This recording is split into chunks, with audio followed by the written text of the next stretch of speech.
what I've just explained to you. Prabhupada said the third class of disciple, when you approach him and ask him, can you do this particular service, immediately he says yes. That's third class.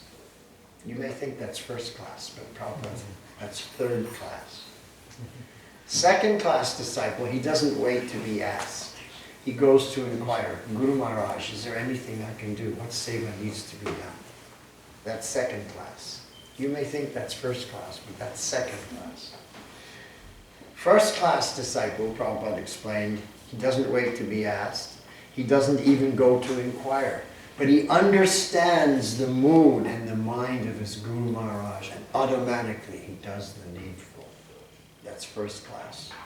Now Prabhupada just explained that to us. Now I put it together with this, how Prabhupada related to Bhaktisiddhanta. He understood the mood and the mind of his spiritual master. So when his spiritual master made that suggestion, he took it as, this is his mood and his mind. This is his instruction. This is his order to me. So he dedicated his life to following that order. Anyway, so now he's sitting in the office of Srimati Mukherjee, and she's saying, you're too old, Swamiji. This is not a good idea for you. You stay in Vrindavan. Your life's already perfect. Go back to Krishna. Don't worry about everything across the ocean. You know, I'm running this business. I know the craziness there. You don't need to waste your time. No, I must go. Finally, he convinced her. She said, okay, I give you passage on the Jaladut, which is a very interesting name, the messenger of the ocean.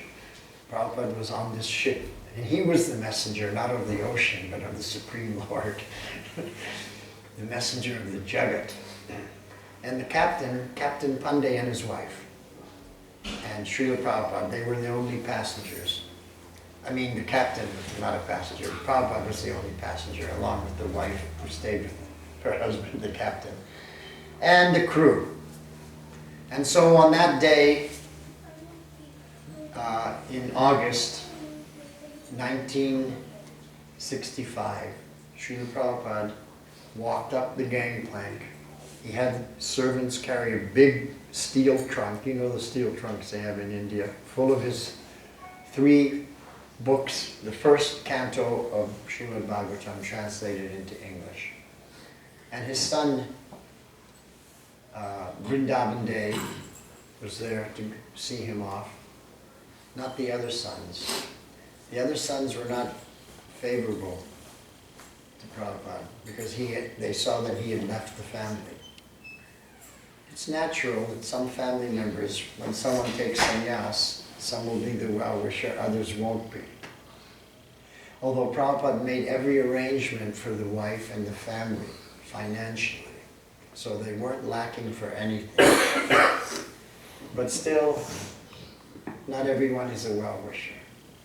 So only Vrindavan Day, his son Vrindavan, came to see him off. And then, that was in Calcutta, so then the ship took off, went all the way around South India and came up the other side and stopped in Kochi. And there, they picked up some more cargo. And then they set off to the Middle East. They were going to go through the Suez Canal into the Atlantic Ocean and to New York. And while Prabhupada was on that boat, it was Janmashtami. Janmashtami came. And so he celebrated Janmashtami and invited the captain, Mr. Pandey, and his wife, Mrs. Pandey, to help him celebrate. And then the next day was Prabhupada's appearance day. He turned 69 on the boat. He was all alone to celebrate his birthday. No family members, no nothing. But I remember what he told us much later, that he never felt alone. He never felt separation from his Guru Maharaj. My Guru Maharaj was always with me. And he taught us that we're always in association with our Guru Maharaj through the body, through his teachings, through his instructions. Now what happened on that boat journey is very revealing, because that was over a month living on that boat and traveling. One day, Prabhupada had a heart attack, grasping his heart. But he survived. And then, not long after, a second heart attack. Now, what does this mean? Someone who has heart attacks means they're not in the best of health. That means at age 69, in poor health, Prabhupada set out to spread the teachings of Sri Chaitanya MahaPrabhu all over the world on the order of his Guru Maharaj. He didn't take in consideration, my health is not good, let me stay in Vrindavan. He sacrificed his health, everything. Krishna saved him. He had a dream or a vision, however we want to interpret it. Krishna came to him on that boat. And Krishna was in a boat and he was rowing the boat for Prabhupada. So Prabhupada felt, yes, I'm being protected by Krishna. And then they went through the Suez Canal and across the Atlantic, and it was the smoothest crossing ever. And the captain said to Prabhupada, this was amazing. I've never seen the Atlantic so calm and peaceful. And so after 1 month of traveling, they arrived in Boston Harbor, where they had to drop off some cargo. So while all that was going on, the captain and his wife, they wanted to go for a walk. And they invited Srila Prabhupada, do you want to join us? We'll go for a short walk. And you can see America for the first time. So Prabhupada agreed. So he walked down the gangplank and he took his first step onto the soil of America. It was a small step for a sannyasi, but a giant leap for mankind.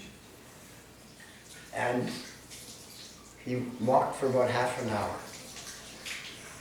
And he looked and he studied everything. This was his Prabhupada Desh. This is where he was going to preach. So after that walk, he came back to his room and he wrote a poem. Markine Bhagavad Dharma. Preaching Bhagavad Dharma in America.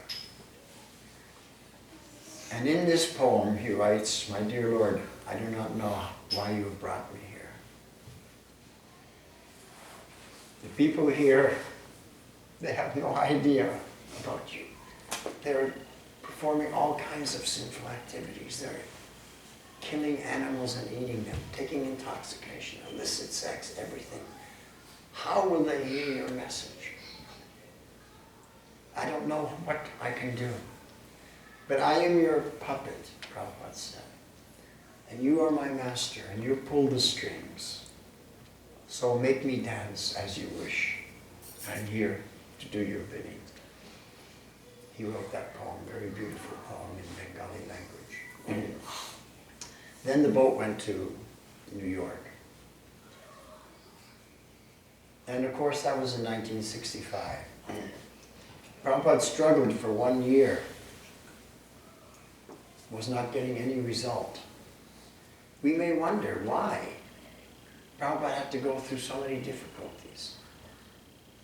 Heart attacks, a year in a foreign country, no result, struggle after struggle.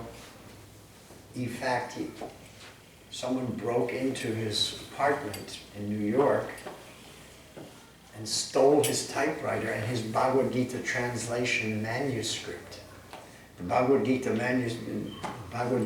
translation of Prabhupada we have today is not the original. The original was stolen. He had to do it again. He had to do that work again. Why? Krishna's emissary. Why he had to go through such difficulties?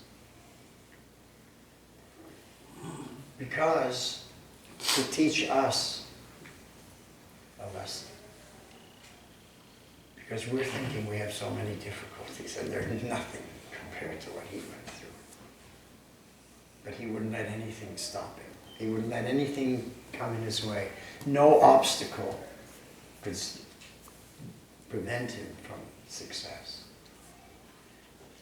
We should understand from his life that whatever we see as obstacles and difficulties are nothing compared to what he had to go through. So we should try to follow in his footsteps and overcome these obstacles. Now, why are there obstacles in spiritual life, someone may ask? If Krishna wants us to come to him, why would there be obstacles to prevent us from coming to him, to discourage us from coming to him? Is that a good question? Who wants to know the answer? Okay. Well, there's two reasons why we find so many obstacles and difficulties in life. And they both come from the same personality in different incarnations. One is from Durga Devi. Durga Devi places obstacles in our life because that is our karma from past lives, from past misdeeds. So we have these trials and tribulations we have to overcome due to our past karmas. So that's her service. Payback. So that's the service of Durga Devi. She's like our mother, no doubt. But a mother has to chastise a child also, to teach lessons. So Durga Devi has to chastise us because when we're off the track, we have to be brought back on the track. So for those persons who are not on the path of Dharma, Durga Devi is chastising them. Now what about those people who are on the path of Dharma, who are actually practicing Bhagavad Gita, who are following Bhakti Yoga, who are living a dharmic life? Why are there obstacles for those persons?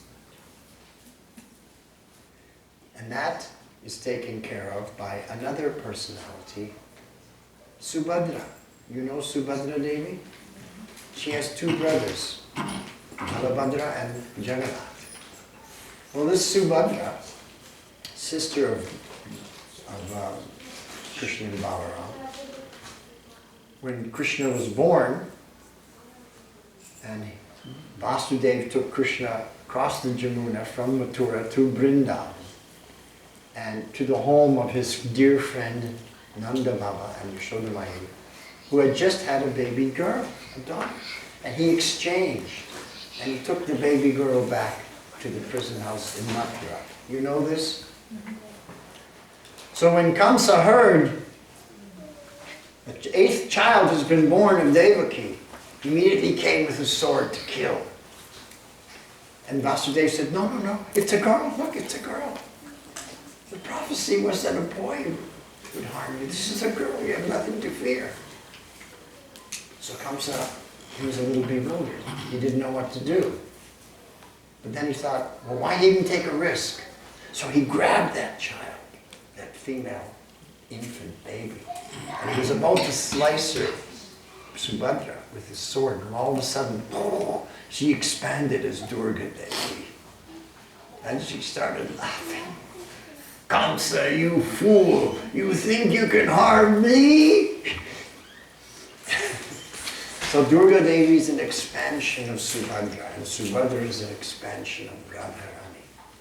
So why does Subhadra put obstacles in the path of the devotees?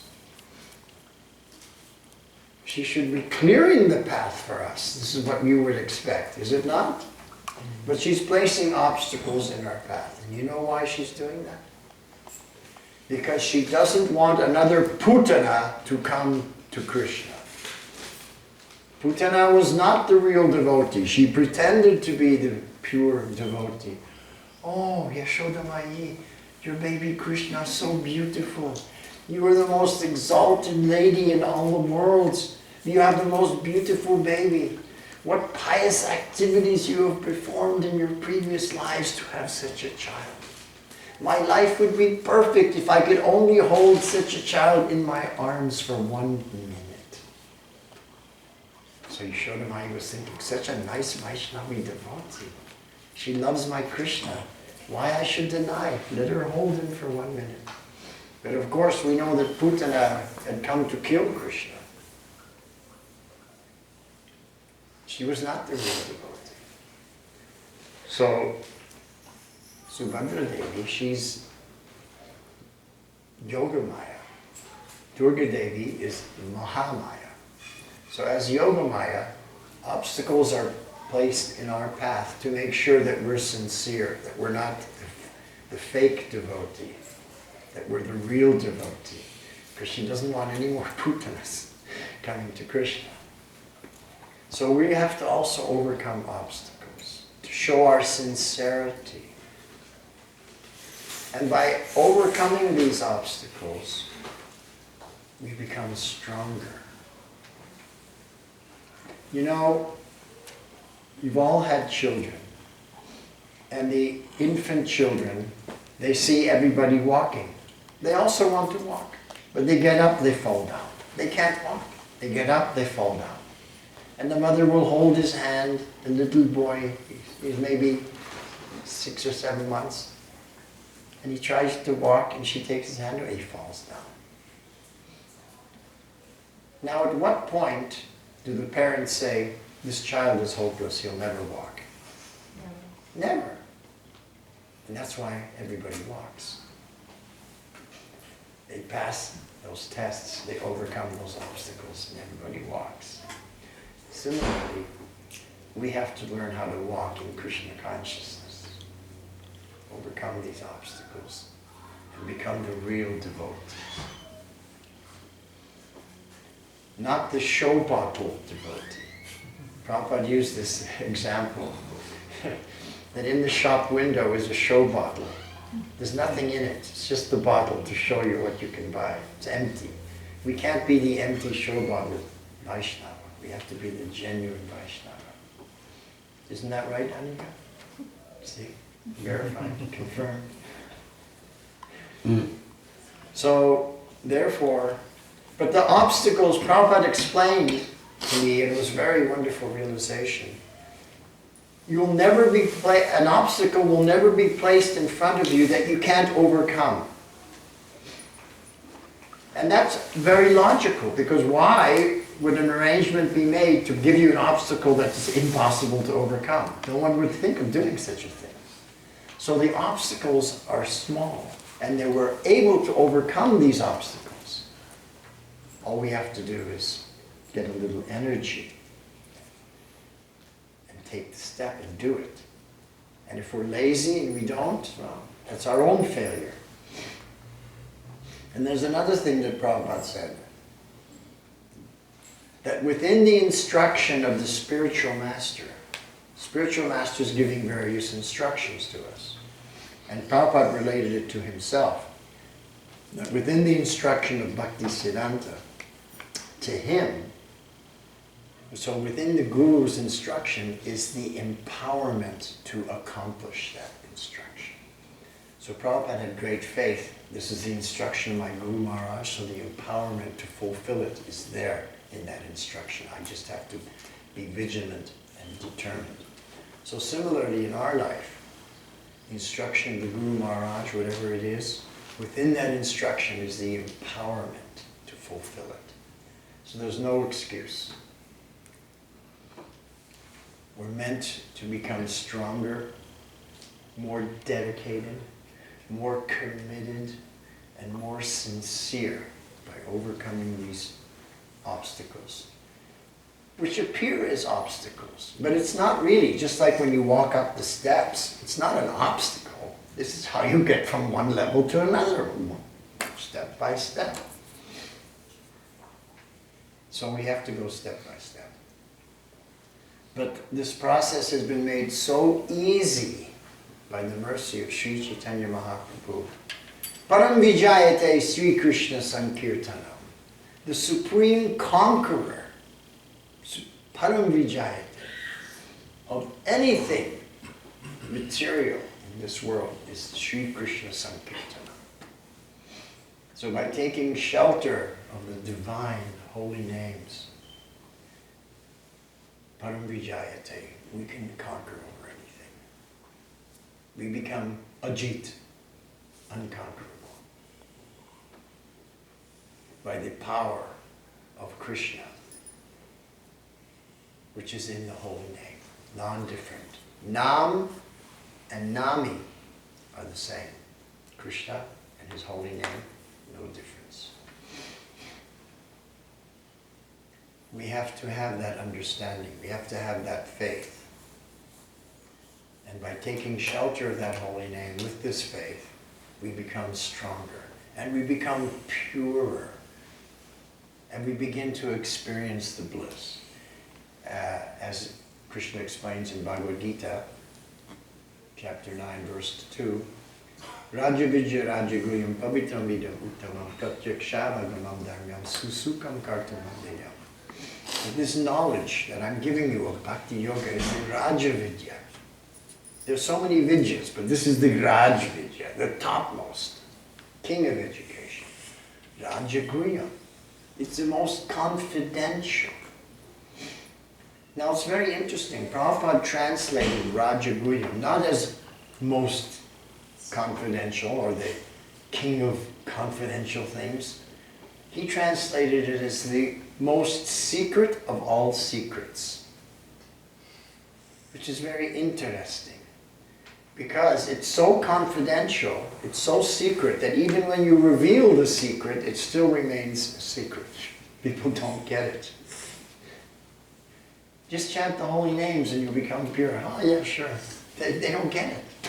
It's the most secret of all secrets. Even you tell them the secret, they can't understand it. Pavitram, because it's the most pure knowledge. Pavitram idam uttamam, it's the most transcendental understanding. That's why most people can't understand it. It's way over their head. It's too pure, too transcendental. I remember before I joined this movement, I was a professional musician. But I was vegetarian. I was already into yoga. I was doing different kinds of yoga before I came to Bhakti Yoga. And I would try and share my vegetarian and yogic understanding with other musicians that I was working with. And I remember this one musician, he said something that stuck with me my whole life. I tried to get him to taste vegetarian food, and he said to me, "It's too pure." It was too pure for him. He didn't have a taste. It was too pure. He needed something impure to relate to. So Pavitram, it's so pure, people can't access it. Uttamam is completely transcendental. But if we accept it, if we take it, pratyakshavagam dharma, that by following this dharma of Bhakti Yoga, pratyaksha, we get direct experience of Krishna directly in our heart. That means we don't have to get this understanding from outside, from somebody else.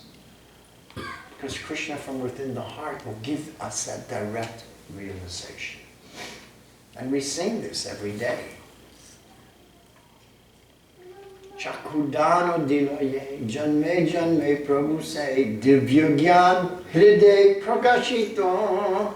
That divine knowledge becomes manifested from within our own heart. And Krishna even says, Tesham satata yuktanam. Anybody who's engaged constantly, how? Bhajatam, in worship. In what mood? Priti purvakam, with complete love. That's how our worship should be there. Then dadami buddhi yogam tam. Krishna says, I will give you that pure intelligence of yoga. Why would he do that? Yena mam puyantite, so you can come to me. Krishna wants us to come to him. It's us that doesn't want to go there. The problem is with us. And in chapter 15, verse 15, Krishna says, Sarvasya chaham hridi sanivishto. I'm seated in everyone's heart. Mata smritir jnanam apohanam cha. And from me, within the heart, comes smriti, the smriti shakti. The smriti shakti is coming from Krishna within our hearts. That's how we can remember everything. Mata smritir jnanam, the jnana shakti. Krishna gives us knowledge from within the heart. Mata smritir jnanam apohanam cha. The apohan shakti, the forgetful shakti, also comes from Krishna. So we may ask, well, why would Krishna want us to forget him? He wants us to come to him. Why he's covering us so that we forget? Who knows the answer? Because our desire is to enjoy material energy. Oh, you want to enjoy the material energy? Then I'll cover you. So you'll think you're the body, you'll forget about me, and you can enjoy. Otherwise, how you can enjoy it? So he makes the arrangement for you to enjoy, even though it's not for your benefit. Even though it's against Krishna's own desire, because he wants you to come to him. But he loves you so much, whatever you want, I give to you. You want to forget me? Okay, I allow you to forget me completely. This is love. So much love Krishna has for us. He gives us whatever we want, even though it's not good for us. Finally, we come to the realization that maybe my best interest is Krishna after all. Then that smriti shakti and that jnana shakti comes.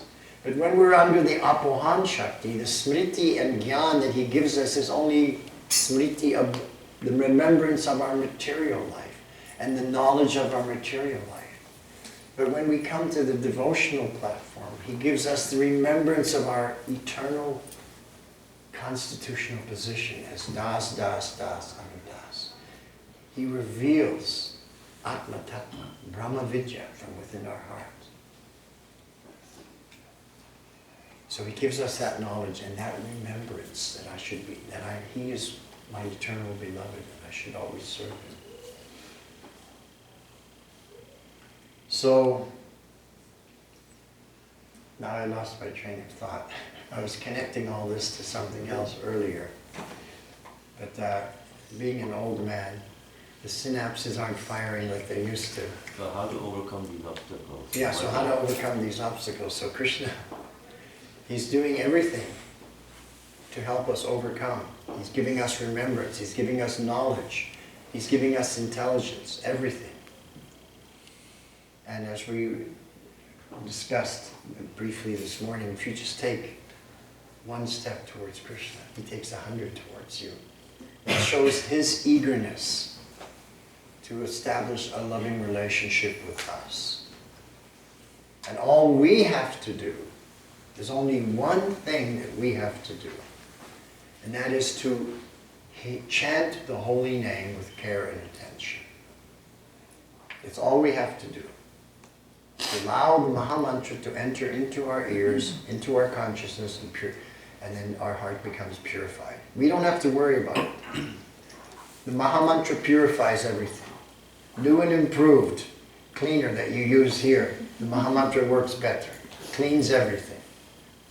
All you have to do is allow it to come in so it can do its work. And we can see that those persons who take this seriously, we see the result. They're blissful. Yeah, pratyakshavāgamam dhargyam. We directly perceive from within the heart. Krishna gives us that. And then susukam kartum adhyayam. Everything you do becomes blissful. That means no more stress, no more anxiety. You want to be free from stress and anxiety? You want to be free from lamentation, problems, difficulties in life? Chant the Maha Mantra with care and attention, and your life will be susukam. Not only sukha, Susukam. Kartum. Susukam kartum. Everything you do will be susukam. Avyayam. And there's no end to it. It's inexhaustible. It's ever increasing. Isn't that what we want? Isn't that what we want to experience? So why are we attached to this stress and anxiety material life? Why are we attached to it? When Krishna is offering something so much more wonderful.